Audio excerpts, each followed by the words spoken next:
Assalamualaikum warahmatullahi wabarakatuh.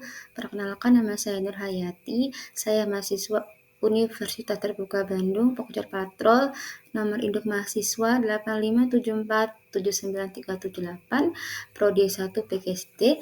Pada kegiatan praktikum 1, jenis zat dalam makanan, mata kuliah praktikum IPA di SD.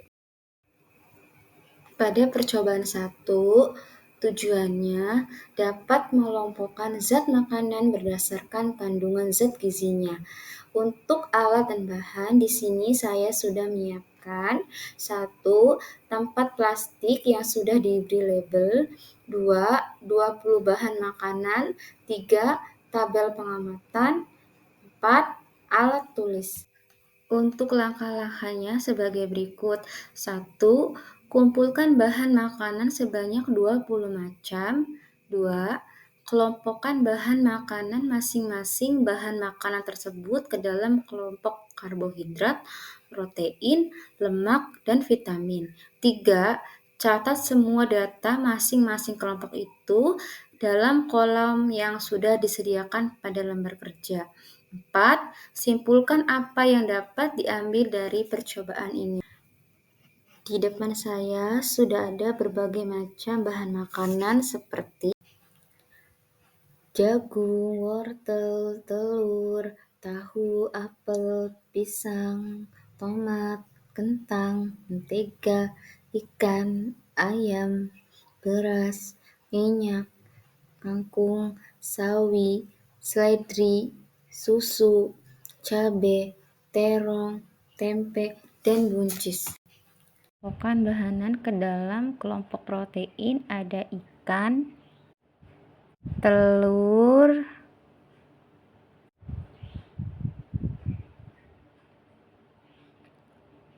tempe,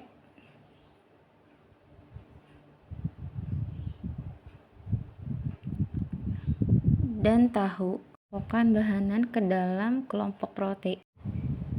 Untuk kelompok lemak, di sini ada dada ayam yang banyak mengandung kulit, terus mentega,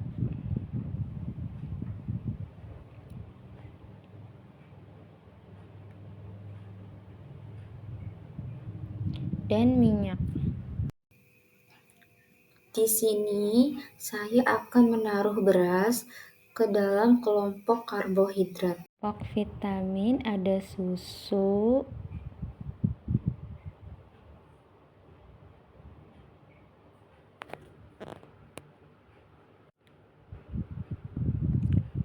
pisang,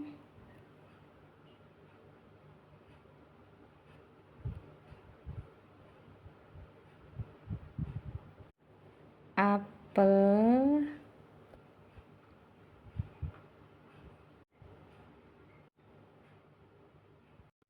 dan jeruk. Pembahasan daripada zat makanan yang terkandung di setiap bahan makanan yaitu 1. Karbohidrat sebagai sumber energi utama bagi tubuh, contoh nasi dan jagung fungsinya untuk memenuhi kebutuhan energi. 2. Protein merupakan zat pembangun tubuh, contoh daging dan ikan, berfungsi membangun dan memperbaiki jaringan tubuh. 3. Vitamin sebagai zat dengan jumlah kecil tetapi penting untuk berbagai fungsi tubuh, contoh sayuran dan buah. 4. Vitamin dapat membantu meningkatkan metabolisme. 5. Lemak sebagai sumber energi cadangan, contoh minyak nabati dan mentega, fungsinya menyediakan energi. Di sini ada tabel jenis bahan makanan yang sudah saya kelompokkan berdasarkan kandungan gizinya. Kesimpulannya adalah dengan mengelompokkan bahan makanan berdasarkan zat gizi seperti karbohidrat, protein, lemak, dan vitamin dapat memberi gambaran tentang fungsi masing-masing kelompok makanan yang memiliki peran penting dalam memenuhi kebutuhan gizi tubuh. Kita beralih ke percobaan pengelompokan sayuran. Tujuannya dapat mengelompokkan sayuran berdasarkan macamnya. Di sini Alat dan bahan, tempat plastik yang sudah diberi label, 20 macam sayuran, tabel pengamatan, dan alat tulis. Cara kerjanya sebagai berikut. 1. Kumpulkan 20 macam sayuran. 2. Kelompokkan masing-masing bahan makanan tersebut ke dalam kelompok sayuran daun, sayuran buah, sayuran kacang-kacangan, sayuran tunas. 3. Catat data semua masing-masing kelompok itu ke dalam kolom yang sudah disediakan pada lembar kerja. 4. Kesimpulan apa yang dapat diambil dari percobaan ini? Kelompok sayuran akar atau umbi ada kentang dan wortel. Kelompok sayuran tunas, di sini ada sawi putih. Kelompok sayuran daun ada kangkung, seledri. Kelompok sayuran kacang-kacangan ada toge, buncis. Kelompok sayuran buah, di sini ada jagung, cabai,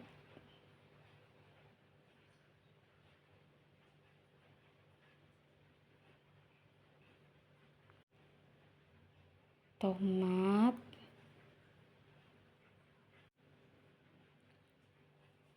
dan terong. Kita masuk ke pembahasan. 1. Sayuran daun memanfaatkan bagian daun tumbuhan sebagai makanan. Contoh kangkung dan sawi. 2. Sayuran buah memanfaatkan buah tumbuhan sebagai makanan. Contoh tomat dan cabai. 3. Sayuran umbi atau akar tumbuhan sebagai makanan. Contoh wortel dan kentang. 4. Sayuran kacang-kacangan memanfaatkan biji sebagai makanan. Contoh buncis dan toge. 5. Sayuran tunas memanfaatkan bagian tunas tumbuhan sebagai makanan. Contoh toge. Kesimpulannya adalah dari berbagai macam-macam sayuran, kita dapat mengelompokkan sayuran yang termasuk ke dalam jenis sayuran daun, sayuran buah, sayuran tunas, sayuran kacang-kacangan, dan sayuran umbi atau akar. Dengan memahami kandungan nutrisi spesifik dari setiap sayuran, kita dapat memilih dan mempersiapkan sayuran untuk makanan yang sehat dan bergizi. Berikut merupakan tabel pengelompokan sayuran. Yuk kita intip ke menu makanan berdasarkan 4 sehat, 5 sempurna. Menu yang pertama ada sayur sop. Jenis bahan makanan terdiri dari wortel, kentang, tomat, seledri, jagung, buncis. Untuk kandungan gizinya di sini karbohidrat terdapat pada kentang dan jagung. Protein terdapat pada kentang dan jagung. Vitamin terdapat pada wortel, kentang, tomat, seledri, jagung, dan buncis. Menu makanan yang kedua yaitu nasi. Jenis bahan makanannya terdiri dari beras. Zat gizi yang terkandung yaitu karbohidrat ada pada beras. Lanjut ke menu yang ketiga, ada ikan goreng, ayam goreng. Bahannya terdiri dari ayam, ikan, minyak. Tempe goreng, tahu goreng, telur goreng. Bahannya terdiri dari telur, tempe, tahu, minyak. Tumis kangkung, bahannya terdiri dari kangkung, tomat. Menu sambal, bahannya terdiri dari tomat, cabai. Kandungan gizi pada makanan yaitu protein terdapat pada ikan, ayam, tempe, tahu. Karbohidrat terdapat pada cabai, vitamin terdapat pada cabai, tomat, lemak terdapat pada minyak. Untuk menu pelengkap ada susu. Buah-buahannya ada jeruk, apel, dan pisang. Kandungannya yang terdapat pada masing-masing bahan makanan yaitu berupa vitamin. Pembahasannya adalah menu 4 sehat merupakan makanan pokok seperti nasi, jagung, dan kentang yang memberikan sumber gizi berupa karbohidrat.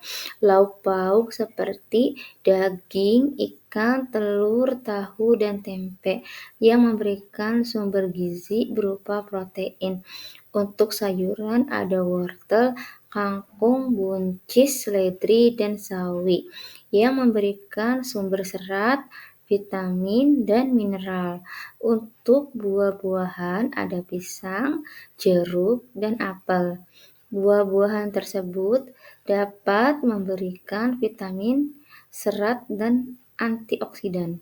5 sempurna seperti susu sapi, susu kambing, susu kedelai yang memberikan gizi berupa kalsium, vitamin, dan protein.